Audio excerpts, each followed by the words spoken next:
C'est pour bouter la pandémie du coronavirus hors des frontières guinéennes que la pharmacie centrale de Guinée a procédé ce jeudi au lancement officiel des opérations de commercialisation des solutions hydroalcooliques. Cette cérémonie s'est déroulée en présence de plusieurs cadres du domaine sanitaire, notamment le ministre de la Santé qui, dans son discours, a félicité la PCG dans sa démarche.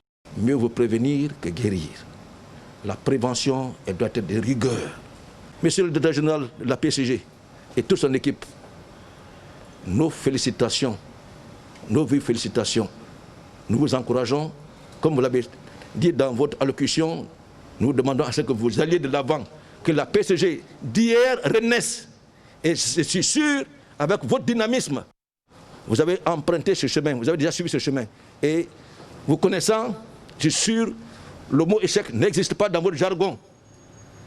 Et je voulais vous prendre ici la garantie que le gouvernement mettra tout en œuvre pour vous soutenir.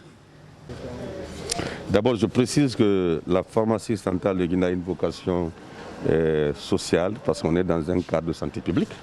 Le flacon de 500 ml va coûter à l'achat ici à 50 000 francs, contrairement sur le marché aujourd'hui.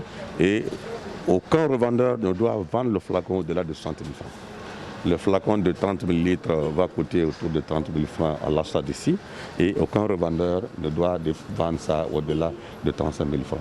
Et nous allons travailler là-dessus, mais nous allons prioriser d'abord les structures de santé. Vous avez vu certains directeurs déjà qui sont engagés dans la logique de commander à la pharmacie centrale de Guinée. L'ANS s'est engagé également à ravitailler les centres de traitement de Covid et ça va permettre vraiment d'avoir des produits de qualité, mais aussi à des coûts abordables. Ces kits de lavage des mains seront vendus à un prix raisonnable pour permettre à la population d'y accéder. Le représentant de l'OMS, aussi présent à cette cérémonie et engagé dans la lutte contre la Covid-19, se dit fier d'avoir accompagné la PCG dans son plan de riposte. Et je crois que cela répond à l'intelligence qui veut que dans tout développement, les ressources sont importantes, mais ce sont les conditions qui permettent la pérennisation des actions.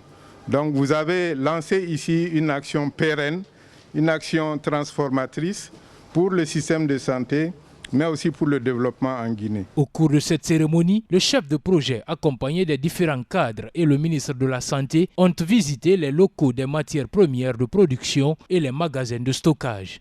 Pour vous préciser, comme je l'ai dit, cette production de solutions hydroalcooliques répond entièrement aux normes de l'OMS, c'est-à-dire des produits composés de 95% d'alcool, le peroxyde d'hydrogène à 3% et la glycérine à 98%.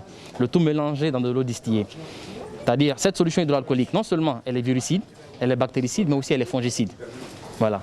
Comme le représentant de l'OMS l'a dit, cette formule nous ne l'avons pas inventée. Nous l'avons fait selon les recommandations de l'OMS.